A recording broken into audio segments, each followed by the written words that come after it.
ధన్యవాదములు అధ్యక్ష. అధ్యక్ష, ప్రభుత్వం సెనియర్ తుఫాన్ అంటూ హడావిడి చేస్తుంది. మంచిదే అధ్యక్ష. కానీ నిన్న గౌరవ ముఖ్యమంత్రి గారు ఒక ఆజ్ఞ జారీ చేశారు. 7 రోజులు ఎవరు సముద్రంలోకి వెళ్ళకూడదని. అధ్యక్ష, నేను ఈ ప్రభుత్వాన్ని ఒక్కటే అడుగుతున్నాను. మీరు వేటను నిషేధించారు, బాగానే ఉంది. మరి ఆ మత్స్యకారుడి ఇంట్లో ఆకలిని కూడా నిషేధించారా? 7 రోజులు వాళ్ళు పస్తులు ఉండాలా? వారికి భరోసా ఏది? కేవలం పేపర్ స్టేట్మెంట్లు ఇస్తే పట్టు నిన్నదు అధ్యక్ష. మా డిమాండ్ ఒక్కటే. ఈ రోజు సాయంత్రం లోపు ప్రతి మత్స్యకారుని ఖాతాలో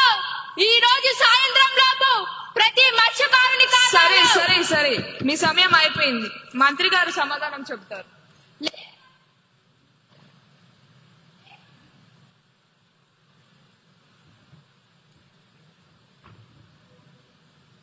మంత్రి గారి సమాధానాన్ని ప్రవేశపెట్టండి. అధ్యక్ష, అరుచుకోవడం కాదు అధ్యక్ష, వినండి. మీకోసం